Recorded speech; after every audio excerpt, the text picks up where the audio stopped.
People in your business, part 4. In this video, we'll have an introduction to employees and how to reduce staff costs. Employees are another important part of your business, for obvious reasons. Without them, your growth is very limited.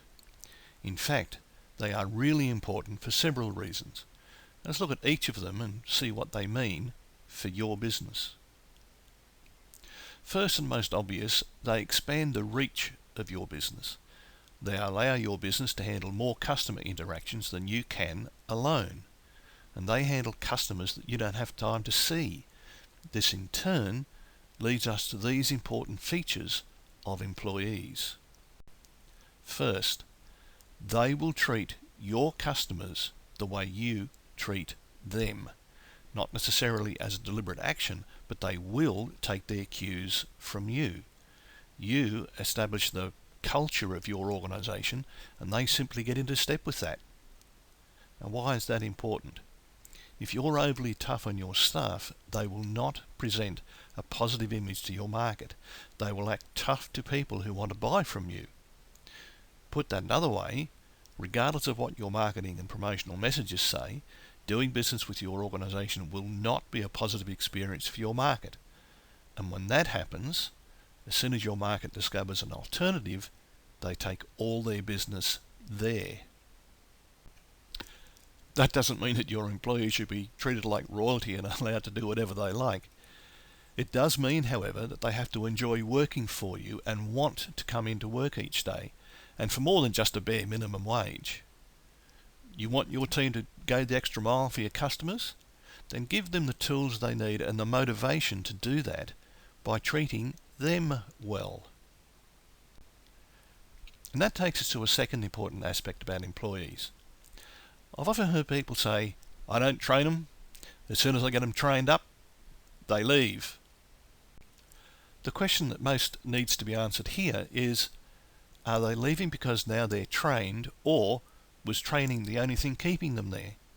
Was there some other negative factor that was balanced out by them receiving training in their chosen career, and they resigned because once the training stopped, then only the negatives were left? What I mean is, there is a perception that employees leave when they're fully trained, but the reason they leave may have little to do with the training. Perhaps they're leaving to get a pay rise or better working conditions, or a location more suitable to their non-work lifestyle. If you have people that you want to keep on your payroll, then look at the complete package: training, working conditions, work hours, and so on, and figure out which are positive influences and which are negative. Try to eliminate or at least minimise the negatives, and that will help you maintain a good workforce that treats your market well, and review the conditions over time to make sure that the positives remain positive. Here's one example. Some businesses pay their team the absolute minimum. In some cases, not even enough to really live on. I can't afford to pay more, is usually the excuse given. What that really means is that you choose to pay more than necessary in finding, recruiting, and training replacement staff. Low pay and bad conditions will lead to higher staff turnover, and that leads to higher costs for you. Factor in the disruption to your market. Every time they buy from your business, they have to start from the beginning and explain their requirements to a new person. If they go elsewhere for better service, then the price you pay for low staff wages is actually quite high. There is another aspect to not training staff that most don't consider. It means that your paying customer is interacting with someone who knows only the very minimum to do their job, and perhaps not even that much. Think of an organisation you buy from. Would you look elsewhere if their staff couldn't answer your questions? Your market has the same expectation. To illustrate this, allow me to tell you about a recruitment company that operated a few years ago. It recruited people for the computer industry, which meant candidates received high salaries when they were hired, which gave the recruitment company high commissions. And those high commissions meant that every recruiting specialist was driving a Lamborghini or a Ferrari or a top-range Mercedes or some such. It held the highest position in the industry.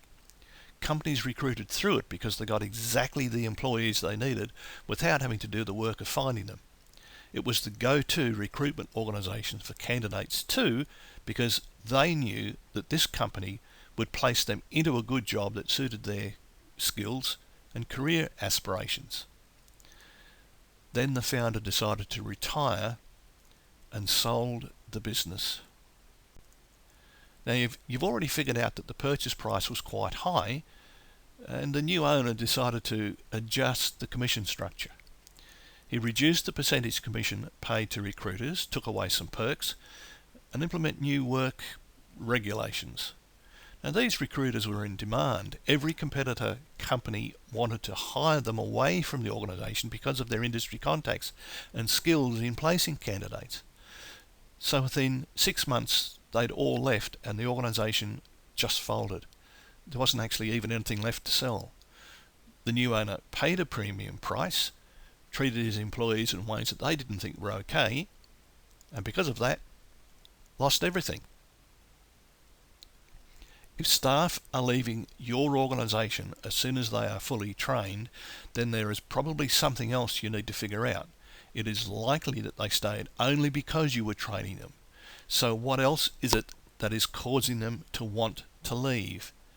Fix that and you'll fix your hiring costs.